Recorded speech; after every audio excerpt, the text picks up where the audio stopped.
थोड़ा सा बिजली चमका तो पहले सब जगह का बिजली चला गया।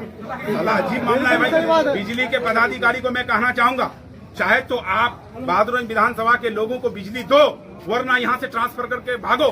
अगर आज के इसमें धरना प्रदर्शन से और ये व्यवस्था ठीक नहीं हुआ, जैसे बिजली का व्यवस्था हुआ, ईटा का रेट हुआ, दोनों अगर सही समय पर 1 हफ्ता 10 दिन 15 दिन में बिजली व्यवस्था ठीक नहीं हुआ, उसके लिए अगर नहीं हुआ तो हम लोग उसके लिए आंदोलन करेंगे।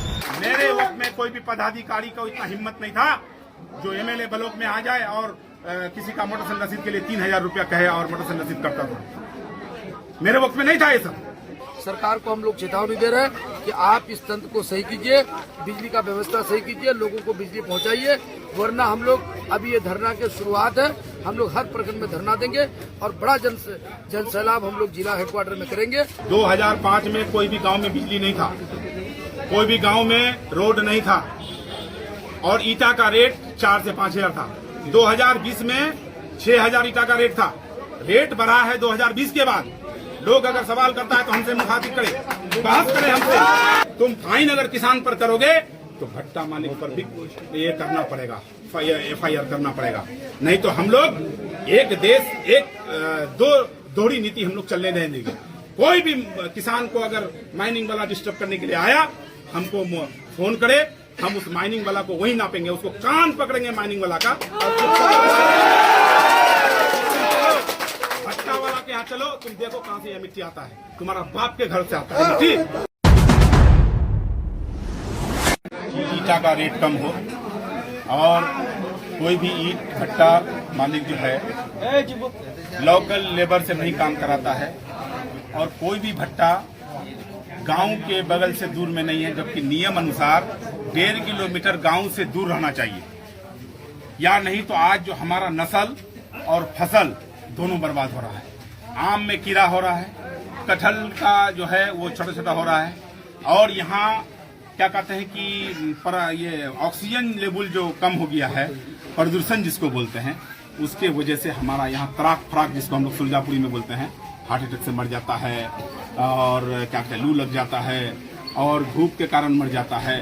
तो ये जो है नस्ल और फसल दोनों बर्बाद कर दिया है ये भट्टा मालिकों ने। मेरा मांग है कि भट्टा चले, सरकार के नियम अनुसार चले। सरकार का नियम है कि बाहर से मिट्टी नहीं काटना चाहिए। जितना भट्टा बहादुरगंज में है सारे भट्टा बाहर से मिट्टी काटते हैं और बिहार सरकार का नियम है कि नगर निगम में कोई भी नगर निगम में भट्टा नहीं होना चाहिए। बहादुरगंज प्रखंड में जो नगर है, इस नगर में 17 भट्टा है। आखिर किस हिसाब से उसको लाइसेंस मिला और कौन पदाधिकारी इसको लाइसेंस दिया, इस पर कार्रवाई होना चाहिए। और जो सबसे बड़ा मुद्दा है, ईटा का रेट कम हो। जब तक ईटा का रेट कम नहीं होगा तब तक हम लोग पीछे नहीं हटेंगे। आम नागरिक रोड पर उतर जाएगा। सिर्फ तौसीफ आलम का बात नहीं है, यहाँ पूरे विधानसभा का बात नहीं है, पूरे जिला का बात नहीं है, कोसरी कमिश्नरी का बात है। जो यहाँ रेट आनन फानन में बेचा जा रहा है, 12,000, 11,000, 12,000, 13,000 तक ईट बिक रहा है। आखिर इसके पीछे है कौन? कोसी कमिश्नरी में जो माफिया चला रहा है, माफिया तंत्र, ईट भट्टा लोग एक संगठन बना करके एक अवैध वसूली कर रहा है। कोई रेट पूछने जाइए तो कोई रेट नहीं है। आप ईटा खरीदने के लिए जाइए तो चालान में सिर्फ ईटा का संख्या लिखा जाता है, 1000 ईटा या 1500 ईटा कोई भी ट्रैक्टर में, यानी कोई भी रेट बैठाया नहीं जाता है। मेरा मांग है कि हर चालान में रेट बैठाया जाए ताकि जीएसटी जो हो वो सरकार के खाते में जाए।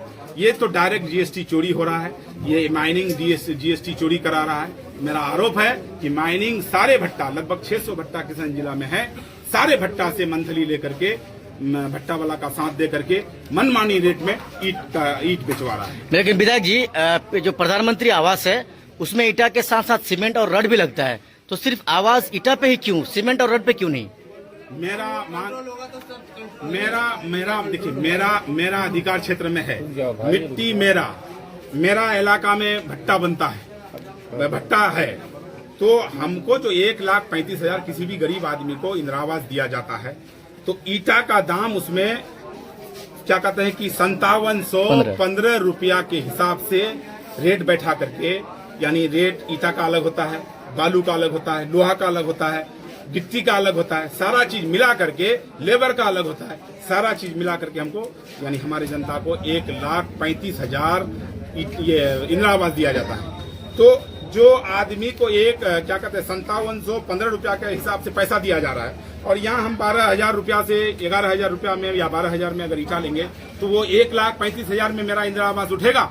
सवाल ये है कि इंदिरा आवास बहुत सब क्या होता है कि छत लेवल तक भी नहीं पहुंचता है, पैसा खत्म हो जाता है, क्योंकि सिस्टम में भी जाता है और रेट अनाप शनाप लेता है लोग, और पदाधिकारी लास्ट में क्या करता है, ग्रामीण में जिसके नाम पर इंदिरा आवास होता है उसके नाम पर चाहे तो FIR कर देता है या उसको नोटिस दे देता है कि इतना दिन के अंदर घर उठाओ या नहीं तो तुम्हारे ऊपर FIR होगा।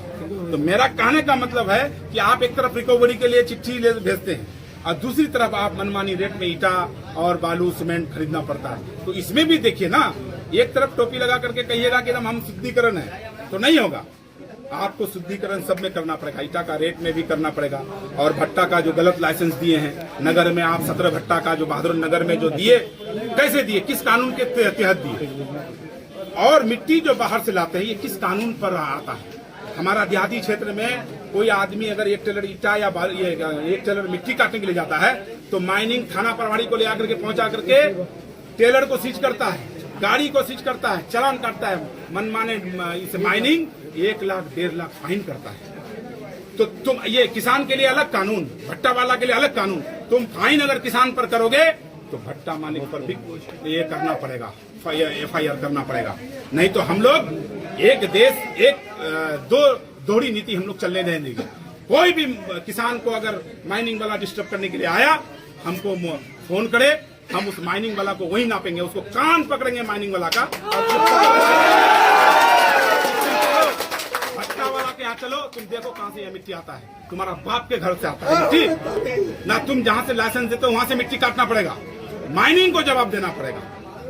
अभिनय जी, आपका दूसरा मुद्दा ये था कि बिजली लेजर व्यवस्था को लेकर के था, लेकिन 4 टर्म आप भी विधायक रहे, फिर भी लोगों का शिकायत है कि अभी ट्रांसफार्मर नहीं है, कहीं पे पोल नहीं है। तो सर 4 टर्म जब आप थे तो उस समय कैसे? आप मेरा बात सुन लीजिए, जब हमको MLA बनाया था 2005 में, 2005 में कोई भी गांव में बिजली नहीं था, कोई भी गांव में रोड नहीं था, और ईटा का रेट 4 से 5,000 था। 2020 में 6,000 ईटा का रेट था, रेट बढ़ा है 2020 के बाद। लोग अगर सवाल करता है तो हमसे मुखातिब करे, बहस करे हमसे। मेरे वक्त में कोई भी लाश पोस्टमार्टम नहीं होता था, मेरे वक्त में कोई भी लाश कब्रिस्तान से नहीं उठता था, मेरे वक्त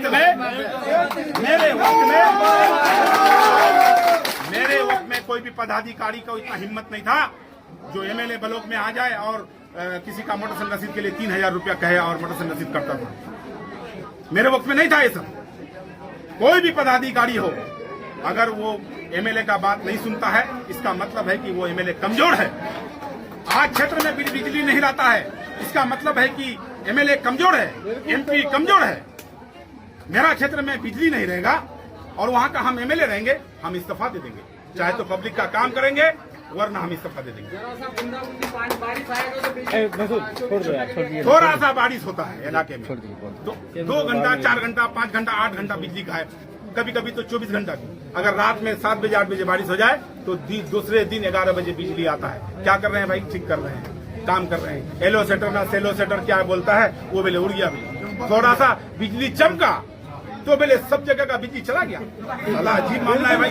बिजली के पदाधिकारी को मैं कहना चाहूंगा, चाहे तो आप बहादुरगंज विधानसभा के लोगों को बिजली दो, वरना यहाँ से ट्रांसफर करके भागो, नहीं तो हम लोग चड्डी में घुमाएंगे बहादुरगंज विधानसभा।